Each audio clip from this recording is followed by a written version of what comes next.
Wait. You got to click it. Oh, I thought you were going to click it before you kicked it.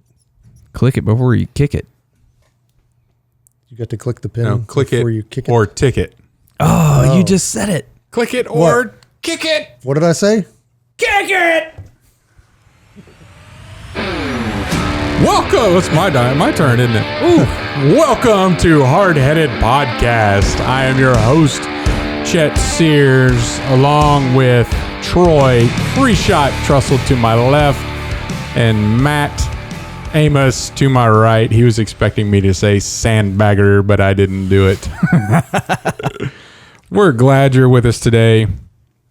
I kind of did it by saying you expected me to do it, but you know. And then you still brought it up. Yeah, I did. That's clever. I don't think that one's going away, Matt.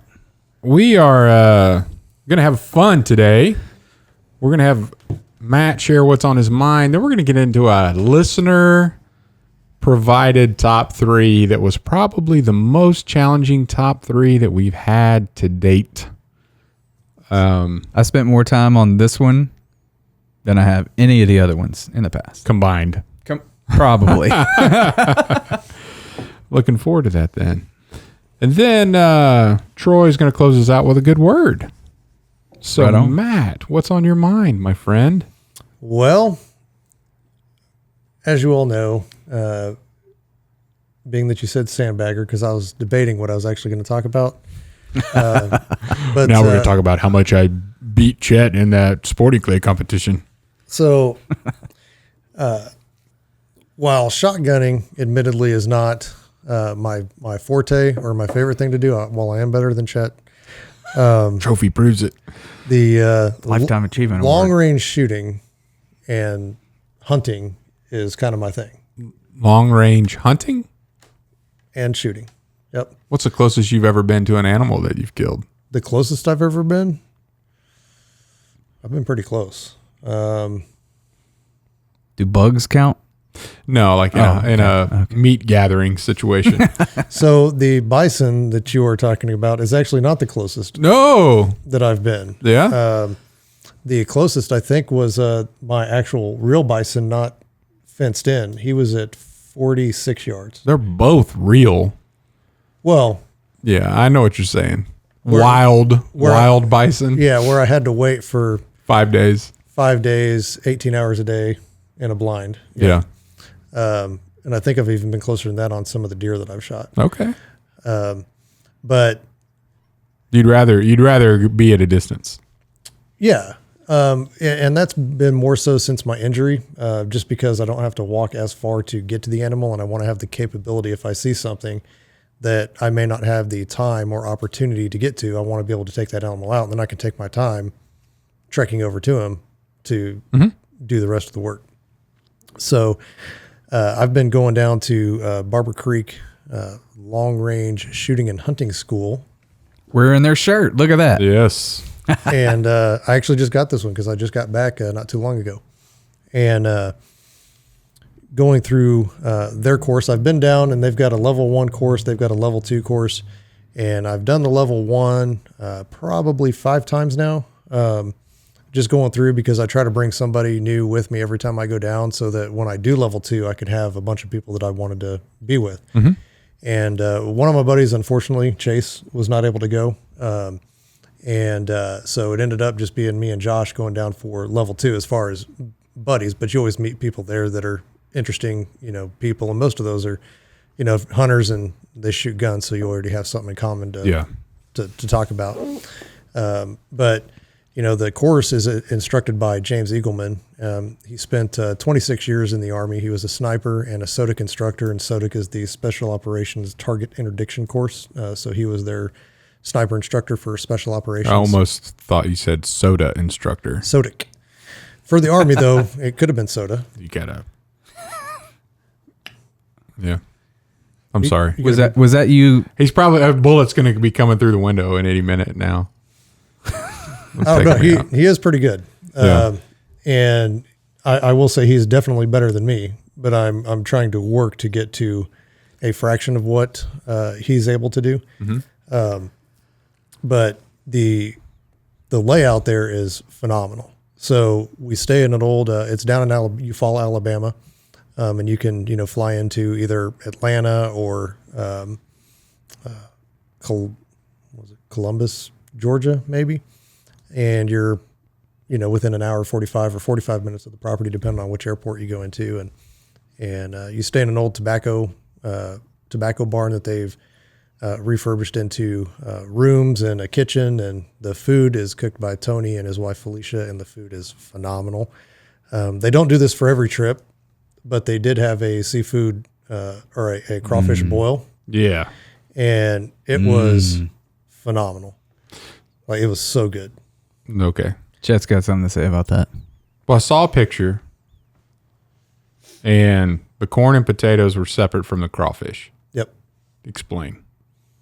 I think that they just cooked I think they had so many, and they didn't have enough room in the They pot. just did everything pot. separate? No, well, all the vegetables were together, and then I think the crawfish were cooked first, and then put into a cooler, and then close the cooler, and then they put all the vegetables in because there's just so much because they're trying to feed so many people. Yeah. And then you probably got some people that don't even. This is probably their first time. oh yeah, it was definitely my buddy's first time eating crawfish, and so I had to show him how to peel them apart, and I do have a tip for anyone who wants to boil their crawfish. Oh, go ahead. The more you cook in one certain pot, because you season it all in the beginning while it's warming up. Yeah. The more you cook it, the more seasoned it gets. Mm-hmm. So what I always like to do is all your vegetables, potatoes, onions, mushrooms, corn, whatever you want to cook with it, cook all that first in your first pot. And, when you pour it out, put it in a cooler, keep it warm, and then start cooking your crawfish, and they will get more seasoned as the day goes on, depending on how many you're cooking. My crawfish boil tip is wash your hands before you go to the bathroom. I could see that. Same with chopping peppers or whatever you're doing. Yeah. Yeah. I mean, it just goes hand in hand. I mean, It goes hand in mouth. hand in. Oh gosh. But yeah, so anyway, I mean, the food is incredible. I mean, it's a full breakfast in the morning. You come back for, so the mornings are spent kind of in the classroom, learning the kind of the science behind long range and the reasons why they do things the way that they do them. And I know that there's a lot of debate out there in the hunting community about what constitutes an ethical shot, and that would be a shot that you can make. And so, before I went to the course, I'd look at, 300 yards and I'd question myself on that shot. I'd be like, I don't know if I want to take that shot. Right. And now, I mean, after one day of shooting at the long range class, going through the instruction and then sitting through and learning how to approach the weapon, how to get behind the weapon and all that kind of stuff. I mean, day one, you're shooting 1,000 yards, and I mean, you're shooting Nice. groups that are, the size of a softball, and it gets to the point and they've got these animal targets made out of steel, and then they've got the vital area that's like a white gong in the center of it. And they've got those from like 300 to 1,000 yards, and you end up, hitting that white vital area so many times it just becomes boring. And so, because it just becomes so easy, and you start aiming for, like, they have an elk at, like, close to 1,000 yards, and so you're like, well, I'm going to put a little ding in that tip of the antler, call out which antler you're going to try to tap, and then you shoot that. Or, if you've got the deer out at 800 yards or whatever it is, and it's got the ear sticking up, well, I'm going to give him an earring, or I'm going to give him a nose, or I'm going to give him an eyeball, and so you're it just boosts your confidence because you're looking at that vital area, which is the size of a Paper plate. Yeah. Bigger. Yeah. and you're hitting these super small targets.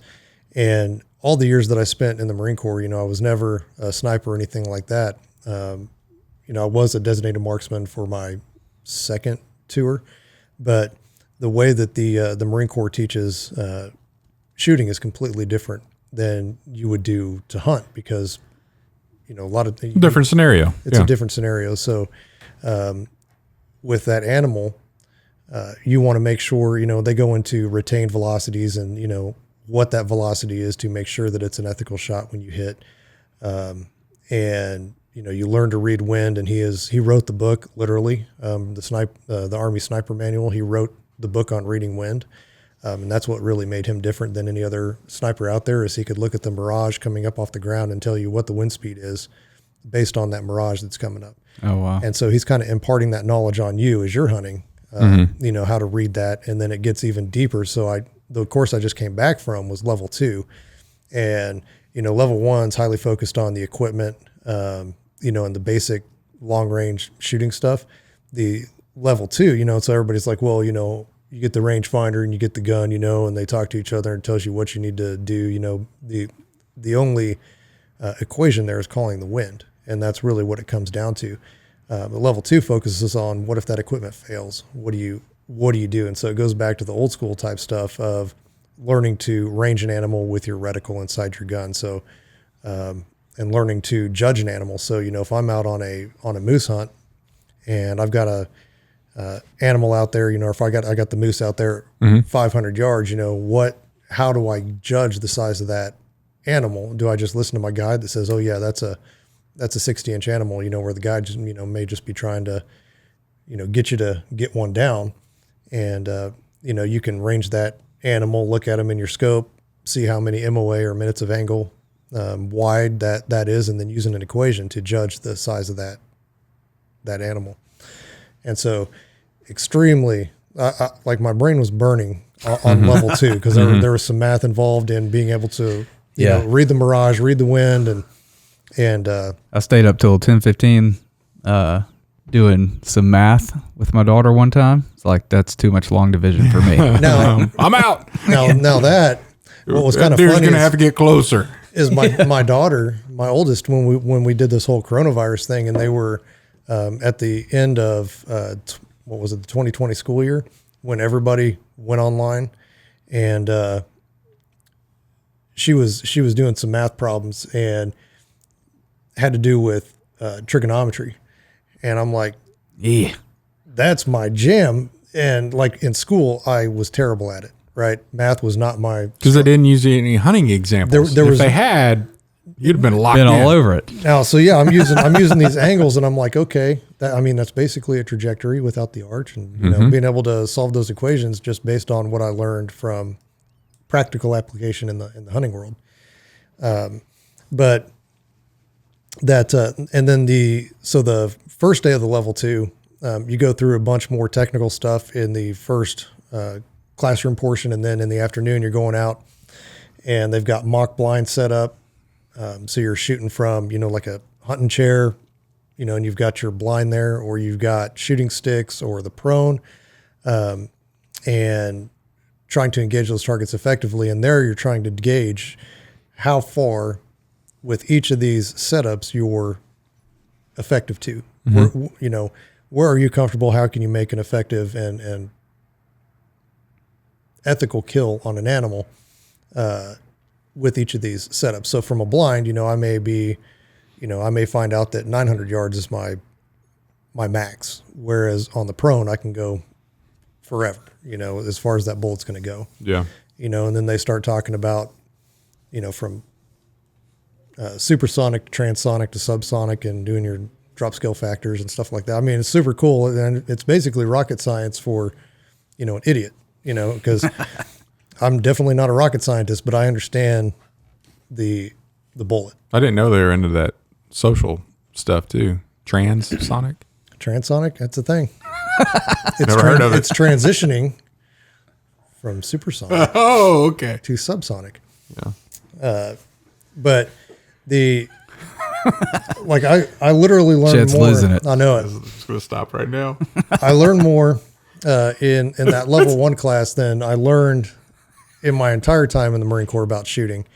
And strangely enough, from an Army dude.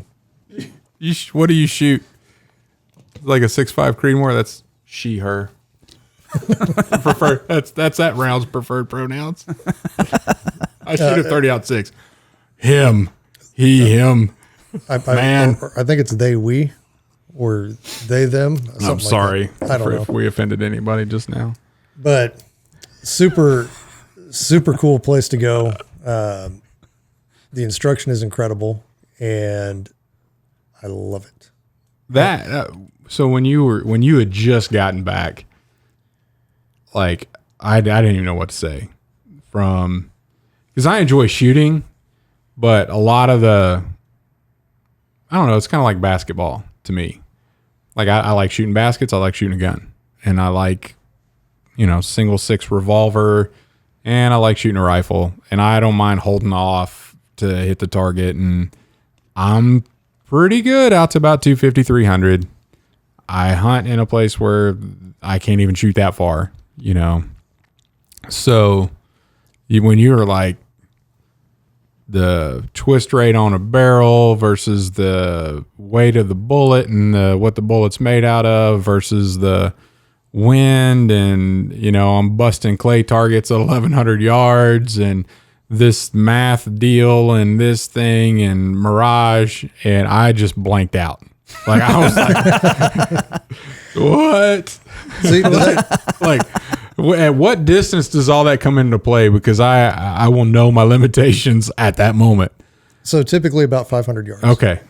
But I would have done the same thing had I not been to the class. So if somebody had said these things to me before I had been there, and the way that he presents is just, it's so seamless and so easily understandable. Like the first time I went, my wife went down with me. That's what I was going to bring up. Like, this is a thing, like the level 1 is basic enough to bring somebody, like bring your spouse and have fun in air conditioned. Is it air conditioned? Yeah. So the shoot house is air conditioned, heated. So you're comfortable. It's very well done. And here she is. The only time that she's ever shot with me, and this is what she told James. Well, the only time I shot with him was we were at the range here in town. It was a 100-yard indoor range, and she's shooting my 30-06, and it knocked her off the stool. And so, it was a good time. And so going there, and shooting a 6.5 Creedmoor that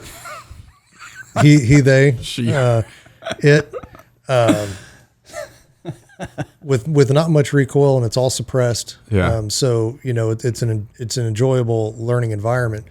And here she is, only having shot one other time in her life, hitting targets at 1,000 yards. And so when you go, do you bring your own gun? What's the? No, so they provide everything. So the fee for the course includes your room and board, your food, and ammunition, and then they provide the weapons, because the guns that you're using are the Barbour Creek rifles, and the reason that you're using their rifles. So they make their own weapons. Yes. Okay. And so the reason that you're shooting those is because they want to take out every. You show up with grandpa's 60-year-old gun with a blister pack scope from Kmart. Yeah. Well, and you're going to spend all this time trying to sight that rifle in to make sure that it's on, and it's not conducive to the class. And so they want to take out, they know that you've got a perfect rifle there. So the only variable is you and the wind. Yeah. And so they really focus on that. And we had a really good time down there. We went with a couple of other couples down there as well, and it was a nice getaway. Yeah. Highly recommended if you're into hunting at all, whether it's long range or not, because even at 300 and in, you're looking at 300 yards now and you're like, that's a chip shot. Yeah. Because I don't know how many times I've been, when I was growing up, and sighting in rifles with, the older guys or whoever it was. And, they're like, oh, well, the wind pushed that one. Mm-hmm. It's like, nope.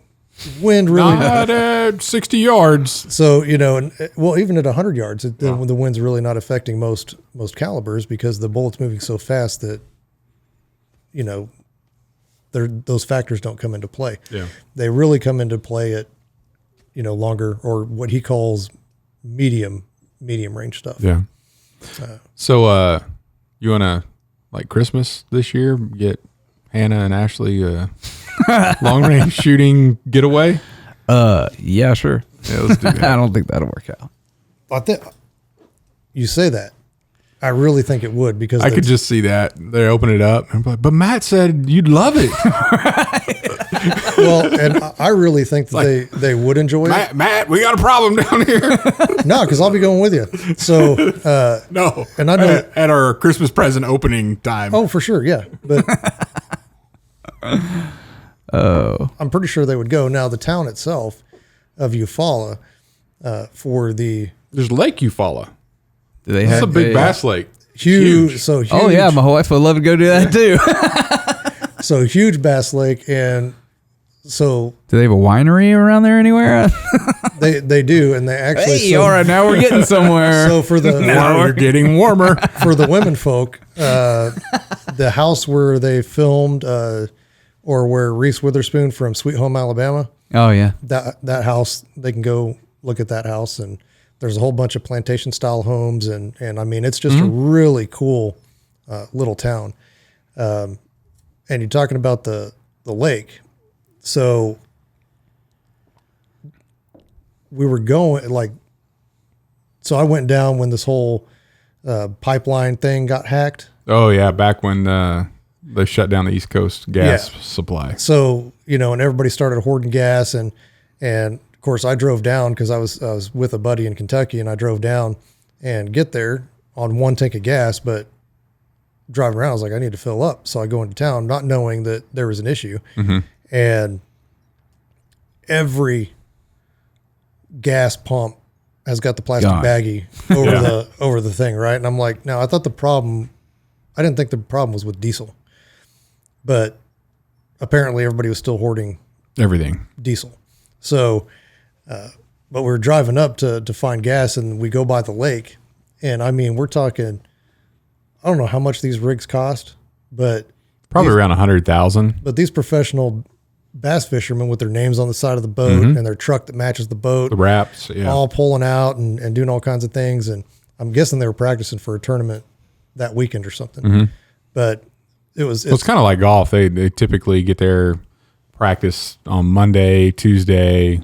Tournament starts on Thursday. That's typically how they go. that would have made sense. But it's a super cool feel to the place. I mean, it's. I mean, as far as it's what it sounds like you're describing, as far as not just the instruction that you get, but the overall experience. This is like first class, top of the line, 100%. hard to beat anywhere else. Yeah, and of course the instruction you get is the best that you can get. Yeah. And so I highly recommend it. I've always had fun when I go down there, and like I said, I just got back, so that's what's been on my mind because I'm already thinking about going back and doing level 2 again. How many levels do they have? Right now, 2. And they're getting ready to, he said that he didn't want me to come back for another level 2 until they got this other property purchased. They're working on a property right now that's actually got hills and valleys that you can shoot across because the wind in cross canyon shooting is just a little bit different. And then, they explain that how wind actually flows like water and speeds up in places because of the terrain. It's exactly flows like water. I know that. You do? No, it does. My wife's an engineer, so I know things like that. We actually had an engineer in class. But super, super cool, really great people. I mean, they've got that Southern hospitality thing down to a T. I mean, very, very, very good time. Awesome. very good. And I'm thinking maybe we can bring James on at some point to talk about long range shooting. I'm going to blank out at some point in that conversation. Well, and his time as a sniper in the Army. It'd be great to get him up here and like have him shooting some Kansas wind. Like that'd be pretty neat to see. He's done it. Oh, no doubt. He'd probably enjoy the challenge. Yeah. So thanks for sharing what's on your mind, Matt. We are going to go to a commercial break brought to you by our sponsor, Admiral's Pennant.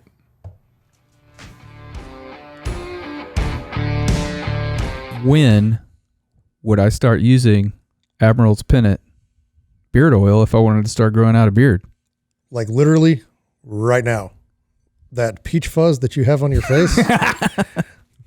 as it's growing in, that is when you need to start conditioning the beard because the follicles are typically not hydrated enough, and so that oil helps in that hydration, cuts down on the itching, cuts down on any of the redness and flaking that you might have when you're growing out a beard. And that flaking is basically your skin being dehydrated because it's forcing it into that follicle. Where can I get some of this? Well, you can go to admiralspennant.com. Admiralspennant.com. Tell them Hardheaded sent you. There's several different scents that have really good descriptions on them. So take a look at what's out there, and they're all natural. No synthetic substitutes. No synthetics. So admiralspennant.com. Get you some beard oil. Let them know that Hardheaded sent you. And we're back.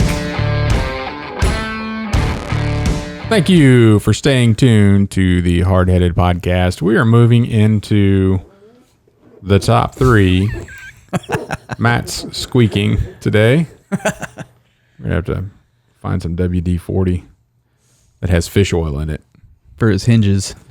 The listener submitted top 3 subject of today is hard.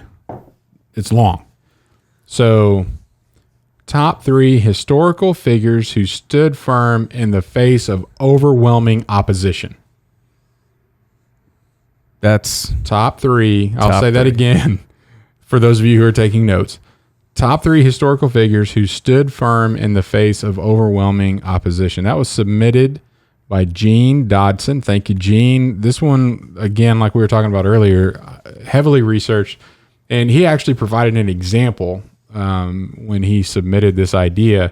And it was the picture that I've seen. I'm sure you guys have seen it as well. It's a black and white photo taken in Germany, I'm assuming, of a bunch of Germans giving the Heil salute thing. And there's like one dude right in the middle of the frame that's just sitting there with his arms folded like, nah, I'm not doing that. So somebody that's going against, a huge movement in one direction, and it takes an extreme amount of courage to show or to take your stand, if you will.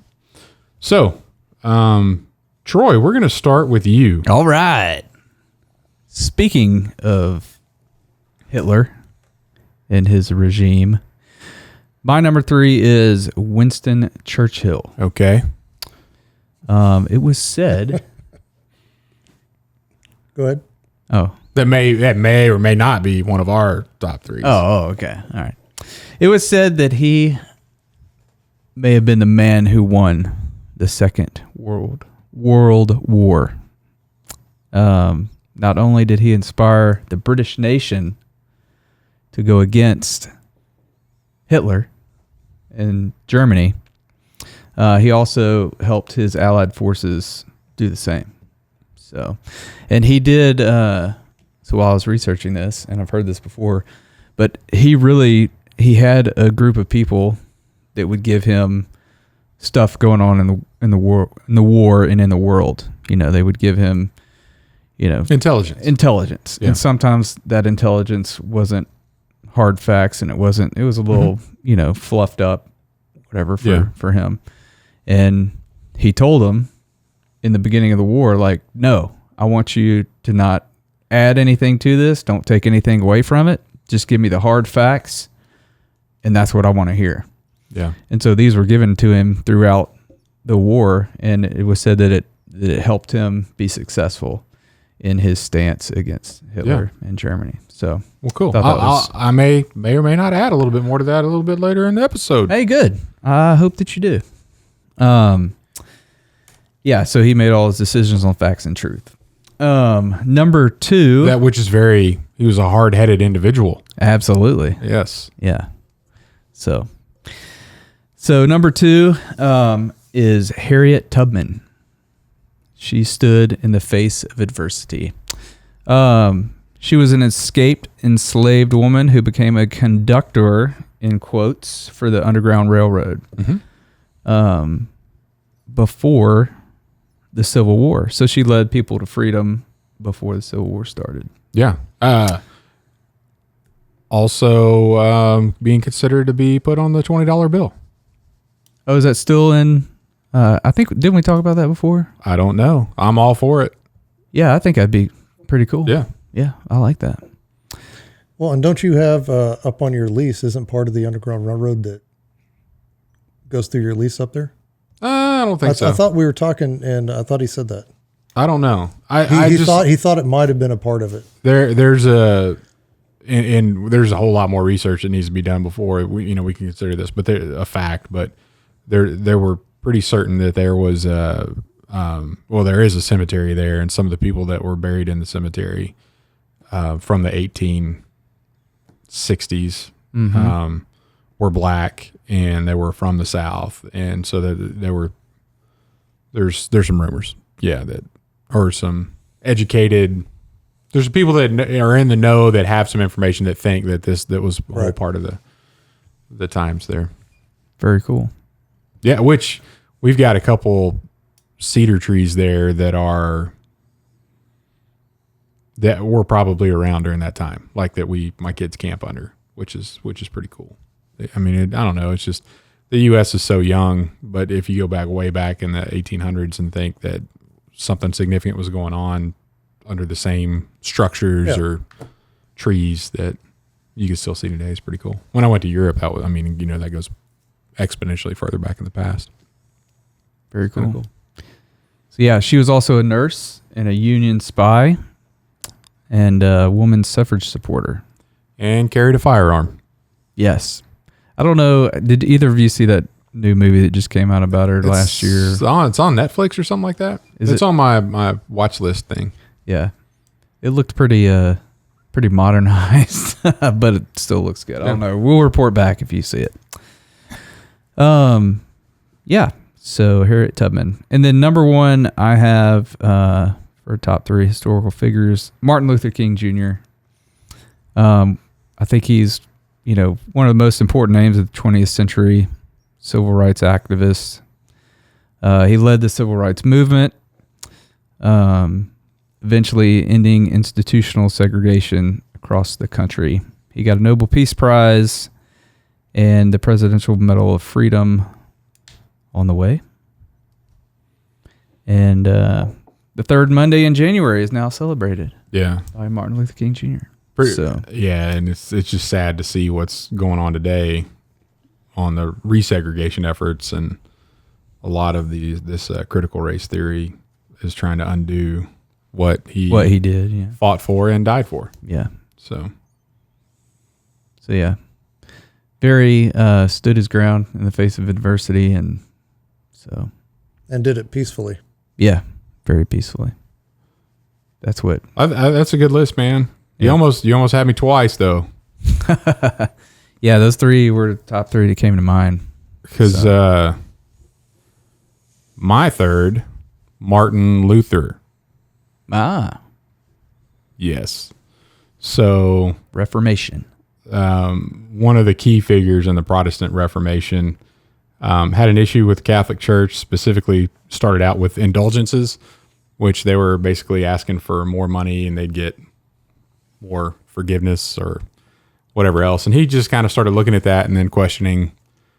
He opposed that, number one, publicly, and then started questioning everything else, and really came against the Roman Catholic Church at the time, which is a pretty big thing because there was a huge political ties to that, not just religious. So I'm not talking about the Roman Catholic Church of today, but some mafia type stuff that goes on with that. And he was opposed to a lot of what was going on, and specifically justification by faith, not by works. And there was a lot of works and money that needed to be paid, and you need to live a good life, or you can't have a relationship with God, and you have to live a good life that's approved by the church, and not this personal relationship type thing. And so he pushed really hard for that, and then started translating the Bible into German, which is another thing that the church was opposed to at the time, because they wanted to be the ones that were sharing the word of God with the people, and they would share what they would want to share and not share what they didn't want to share. So having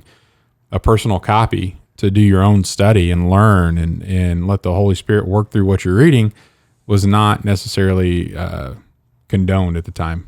Well, from in the church. early formation of the Catholic Church, there wasn't a lot of people couldn't read anyway. Right. So the priests were the ones who delivered the messages to the people. Yeah. So yeah, I could see where there would be opposition there for sure. So definitely stood in overwhelming opposition and showed a lot of courage and a lot of effort, a lot of work there. So I never forget, and wasn't even a professor that I really liked, but one of the history classes I took in college, was an older guy. Heck, he was close to 70 or older. But when we got to Martin Luther, he just broke down and cried, teaching about him and how passionate he was about how passionate Martin Luther was about certain things and how it changed the trajectory of the church as we know it. Pretty cool. So, number 2, Winston Churchill. Aha! Yes. But I think this one was pretty interesting because, you know, Troy already covered a lot of the things that he accomplished or did to turn the tide of the war by described as iron constitution. So his will, like his belief, was so strong, and this is the way that we needed to go. They considered it like metal, it was iron. But if you were to look just a few years before all of this, in the 1930s, there was no political party that would touch him with a 10-foot pole. He wasn't liked by anybody in politics, and because of how he behaved, what he felt like, the feelings that he had that he would express about what was going on in Europe and the stance he was taking then was very dogmatic, and people were wanting to do everything they could to have peace, and letting Germany do things that they shouldn't be doing just because if we were to oppose that, then it's going to cause a war, and maybe it will cause a war with them, but if we just stay out of it, then we're going to be okay. We'll negotiate, and he's not going to come across the channel and all this stuff. And he was just very dogmatic towards it and said, no matter what, this is the way it needs to be. And then it finally got to the point where everybody else realized that he was right. And they tapped him on the shoulder and had him, got him as prime minister, got him through the war. And then even in the rebuilding after the war, they're like, we're done with you now because you're still too dogmatic. And they ended up having to bring him back just to help settle everything. So yeah, just somebody that had a man of conviction. And there's a lot of times people don't want to have people like that around. And it got bad enough to where everybody was like, yeah, we need somebody like this. So much so that Halifax, the guy that was going to replace Neville Chamberlain, realized that he's like, I'm not the guy. I'm going to bow out. Like, I don't want to compete against this, because he thought this is the guy that we need at this moment. So pretty neat individual. I've actually visited his grave, which is Nice. something, I guess. Number one,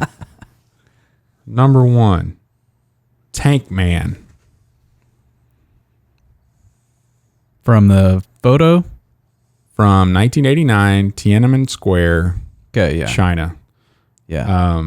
There were a lot of protests for democracy, mostly by college students.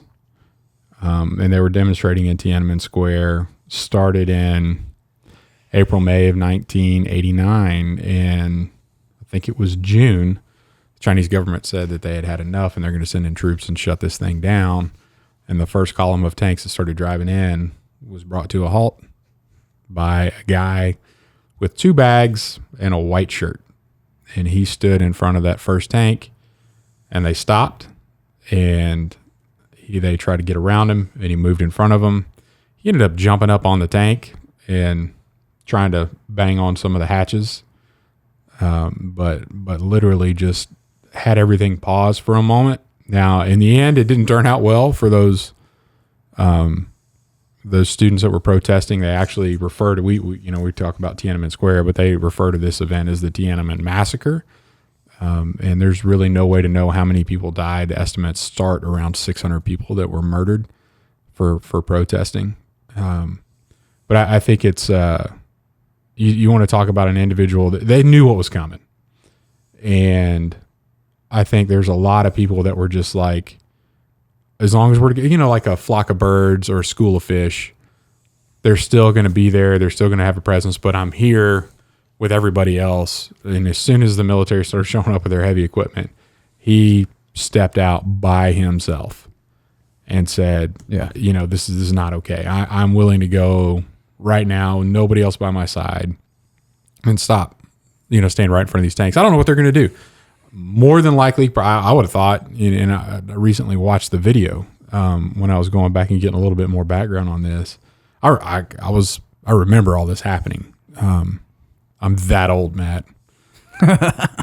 Me too. But you probably have more memory of it than I do. But just somebody could have just popped out the hatch and shot him, like right there, and it wouldn't have been like somebody spraying machine gun rounds into a crowd where there may be a chance that you don't get hit, and they're not specifically singling you out. But he was brave enough and had enough courage to go out and stop. And that picture, in fact, in Hong Kong today, they still gather on the date the military rolled in and started shooting people. And this picture is one of those anthems, if you will, to standing up against communists. So he's my number one. Tank Man. Tank Man. I like it. Don't know who he is. Good deal. Unknown. Matt? Yes. It's your turn. Uh-oh. All right. So, number 3, Malala. Mm-hmm. Do you know Malala? I've never met her. So, Pakistani, female. Was she the one that got shot? Yep. In the brain? Yep. Yeah, I know you're talking about. So, she defied the threats from the Taliban, and because she wanted an education, and she wanted girls and women to be educated, which the Taliban is strongly opposed to. And they threatened her and threatened her and threatened her. And here you've got a schoolgirl standing up to the Taliban and saying, I'm going to speak my mind and stand up for the right for women to be educated.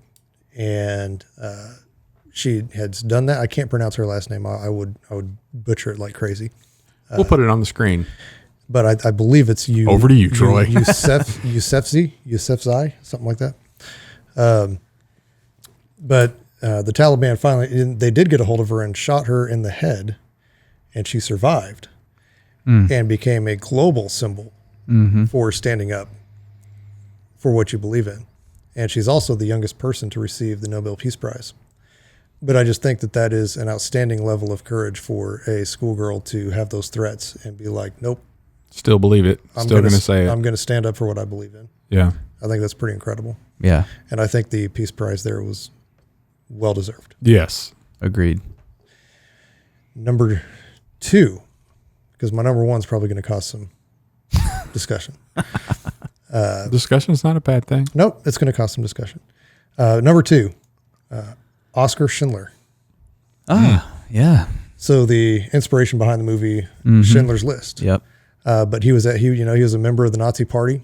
And during my research, because I didn't really know that much backstory to him prior to doing this research, I'd seen the movie and kind of knew what the movie was about. Yeah.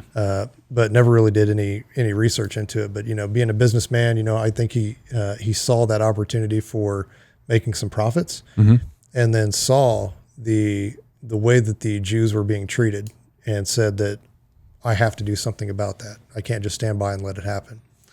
And he was arrested multiple times. So he would do black market deals to keep the people that were working for him, the Jews that were working for him, keep them employed, doing all manner of things. And he was arrested for black market trading, or suspicion of black market activities, and once for breaking the Nuremberg laws by kissing a Jewish girl. And you've got the entire Nazi Party. You are a Nazi yourself, and seeing that and seeing what those Jews are going through and knowing that they could easily just do that to you. But he did it smartly, saved over 1,200 Jews, I think is what it, what it came out to be. And he died 9 October 1974, and he is actually buried. You know where he's buried? No, I don't. I think I remember them having a deal for him where all the people that he saved with all their descendants, like, got together to thank him. Well, actually, so he spent his entire fortune. By the end of the war, he was completely broke. And who came to his rescue? The people that he saved and their families. They would, they helped him out, financially. They helped him because he moved multiple times to try to get through that. But so he died in 1974, and he's actually buried in Jerusalem on Mount Zion. I knew it was somewhere significant. And he's the only member of the Nazi Party to be honored in that way. Yeah. Very cool. At a Jewish cemetery, I believe. Yep. Yeah. Pretty incredible. Yeah, that's impressive. Because I mean, we look at it now, we look at it as a movie, we look at, those times, and they're so distant to us that we don't really understand what was going on during what was those at times. stake. Yeah. We don't, we're blessed not to have to wonder about that, but he stood firm and said, I'm not going to let this happen. Yeah. And saved as many people as he could, which I think is pretty incredible. That is awesome. Not to go too far down a rabbit hole, but it was about a month ago. Because I was thinking about something similar, is like what you put on the line to risk. And that Green, the Marjorie Taylor Greene or whatever, that conservative loudmouth. She's very loud and somewhat obnoxious, but she tried to debate AOC in the hallway, and AOC's like, I'm out of here. I'm not putting up with this. So she just, the Green just followed her, kind of yelling at her, like, why do you believe this? And why aren't you supporting Israel? And why do you support terrorism? And over this whole, Hamas shooting rockets into Israel deal. And like AOC called the Capitol security, and she felt threatened, and she's serving in Congress and she shouldn't feel threatened, all this kind of stuff. And then I was thinking back to our founding fathers who pledged their lives and their fortunes to see us become an independent nation. You think about Oskar Schindler, like everything that he was doing, if he got caught, he was dead. Like, and how so many people risk so much stuff, and then now in today's age, it's like, oh, somebody talked to me mean in the hallway, and I've got to call security. We've gotten soft. Yeah, so soft, Yeah. Sorry for going down the rabbit hole. No, but I mean, and he did. I mean, he literally gave everything he had to protect other people, and that money was spent on black market goods and food for his workers. Yeah. I mean, that's what he spent his money on. And so, in the end, it came around and they helped him. Yeah. And then obviously honored him after his death. Yeah. So that was my number 2, Oskar Schindler. Number 1, Jesus. Yes. So let's hear it. obviously he had opposition, and so did his disciples. They all faced opposition as they were trying to show Christianity, and build the Christian faith. And he stood firm on his beliefs. At any point in time, during his life and during his what's the word I'm looking for? Ministry. His minute. Thank you. And he could have changed his story to make it more, to where it wouldn't be harming to him, because he knew what was coming. And so I think that standing firm on his teaching and his ministry not only shows that, because he is obviously he's the most influential person in history ever. Yeah. And you go back to that, and I think that actually proves that he's the Son of God. So I'm not disagreeing with that, but I think if you say he's an historical figure who stood firm in the face of overwhelming opposition. Like And a courageous act. I knew that's where this was going. Jesus could have also smited every person. You look at Schindler and a Luger would have taken him out. You look at the tank guy, they could have just run him over. Jesus was the person in a position of authority during all this time, and he chose not to be, right? So he's the God of the universe, and he knows what's happening. True, also true. And went through. I'm not saying he didn't experience pain and but that's my whole point is that he put himself in that position. And he felt pain because he was human at that point in time. He felt pain. He felt, he had emotions because he wanted to be among us. And so to teach us, I think so. Because at any point in time, he could have just said, nope, I'm out, and zoop, he's just gone. Yeah, but so I think that, and we're just at semantics here, really. Like the courage to face the opposition is the way you're looking at it. I'm looking at it as how gracefully restrained he was in allowing it to happen the way it did, for our benefit. Right. So that's just, I don't know. That's why I would say maybe not on this list, but I'm not going to argue with you too much. Well, I also look at it from the perspective of, yeah, he did it for us, but when he was human, he was the perfect example of how to be obedient to the Father. Yeah. Because that he was basically living out obedience through his whole life. And is setting that example for us. And it's tough. But he did it, again, as a human, which I think comes back to he's still the ultimate that stood up against the opposition because he chose to put himself here. Yeah. Oh, okay. And he knew that he was going to go through that. And that's where my point is that it's like me getting in the ring with Mike Tyson and winning. It's clearly because Mike Tyson restrained his abilities. He was graceful to make my nose touch the back of my head. Or miss a piece of your ear. Right. Yeah. we'll have eaten before so he's not hungry. But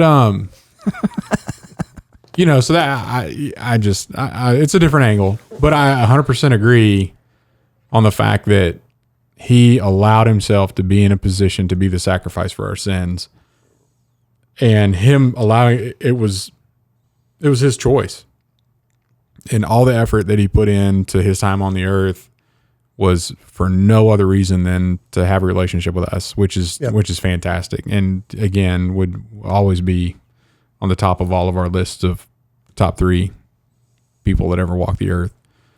And I can understand how you're bringing it on the top 3 people who stood in the face of overwhelming opposition, because the Romans wanted him gone.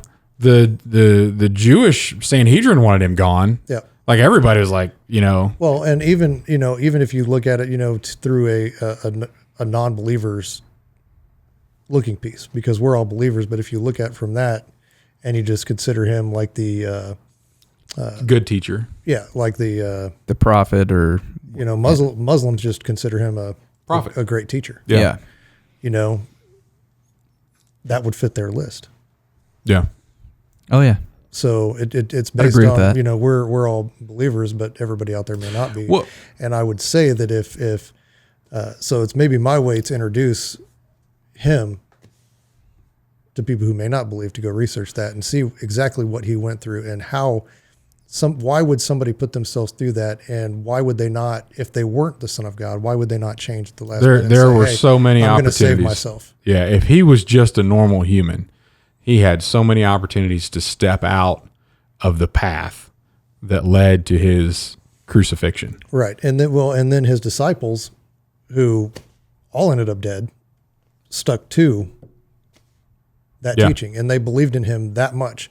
So if they believed in him that much to the point where they would be beheaded or crucified upside down because they didn't want to be crucified like he was, why would they? At any point in time, they could have said, "Nope, I give it up. But I think that's just more proof that he is the Son of God. And so that's kind of why I brought it up, to spark that discussion a little bit. I'm with you. That's a good spark of discussion. And just talking about the crucifixion, we covered this a little bit a few Sundays ago. That I'd never heard this before. But you go back to root words, and I'm going to butcher this a little bit, but if you go back in the Latin to where we got the word that we use all the time, excruciate. Like if you're going to talk about the worst pain that you go through, typically excruciating is the adjective you put with that. And so going back to that Latin word, whatever it is, it's actually tied to crucifixion. Yes. Yeah. So like the worst that you can feel. Right. Is comes from the actual way that the Romans would kill people on a cross through crucifixion. So for a man to come on the earth and say the things and teach the things that Jesus did, and that every organized people group around him, whether they be Jewish leadership or Roman rule, didn't want him there anymore, and all he had to do was go away into the shadows. And he's like, I'm going to stand against this opposition and knowingly know that the end of the path is going to be the most excruciating way that a Roman had figured out how to kill somebody, which, by the way, the Romans had a lot of practice on figuring that out. Yeah. Right. Yeah. That's amazing. Like that, for an individual to do that, I mean, if heck, this goes back to... Well, and even Nero was the Jewish king, whatever. Roman. Roman emperor. Was he the Roman emperor at that time? Oh, okay. Not at that. It was later. He was the Roman emperor later. He was the one that was persecuting the church in Acts. Okay, that's right. Out. Yeah. Yeah, he'd like douse them in wax. Oh, just whatever I could do to burn them down. Yeah. Crazy. So, and one of the theories is that Nero watched Rome burn. That was all set up to say that the Jews burned Rome down, so that everybody in Rome would hate the Jews. Like, I mean, there was a lot of cruelty, and a lot of times we look back at the Christian church now, and it's hard for us to understand persecution. So if you go back and look at what was going on back then, I mean, persecution was like you're going to get killed in the worst way possible. So, yeah, I'm with you there. Looking at different windows. There's depends on perspective. Mm-hmm. Yeah. All right. Thank you for that top three. And we're going to move right on to a good word by our friend, Mr.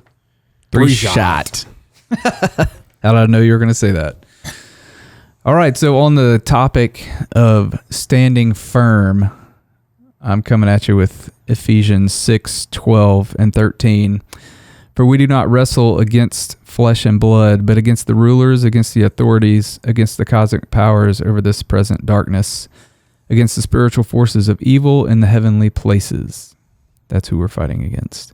Therefore, take up the whole armor of God, that you may be able to withstand in the evil day, and having done all, to stand firm. So, whatever opposition you are facing, if you believe that strongly against it, stand firm. Well, and understand the bigger picture, right? Right. Yeah, this is not just, it may not be just the thing that's got you worked up right now. It may be something totally bigger than that. Mm-hmm. Yeah. And for believers, I love that verse because it's not, it kind of goes back to what you're always saying, having coffee and a donut. It's not you that I'm fighting against. It's the evil powers that we can't see that we're fighting against. So let's work this out. And I think it's actually becoming more and more evident the further we get into this whole wherever we're at in society. I've heard more people now say that it's literally a battle between good and evil than I ever have before. Mm-hmm. And so I think, that's not, I don't know. It's crazy where we're at. Yeah. But standing firm in your faith and knowing you can't go wrong. Yeah. I agree. I'm with you. Thank you, Troy. You are welcome. Ephesians 6:12 through 13. Yeah. All right. I think take us out, man. I need some music here. Oh, you want some music? That'd be great. And there it faded is. It in. Thank you for joining Hardheaded Podcast. It's been wonderful having you with us.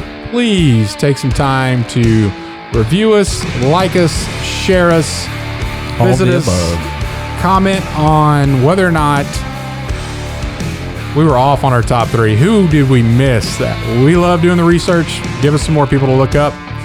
Hashtag join the conversation. Thanks again. We'll see you next week. Right on. You guys didn't tell me my shirt was on backwards the whole time. Is it inside out? Oh, it's all backwards. I reached up and I was like, that seam is not supposed to be there. Thanks a lot, guys. I thought it was just bunched up. It did look kind of odd. Yeah, thanks. I just thought you were wearing a smaller shirt. Yeah.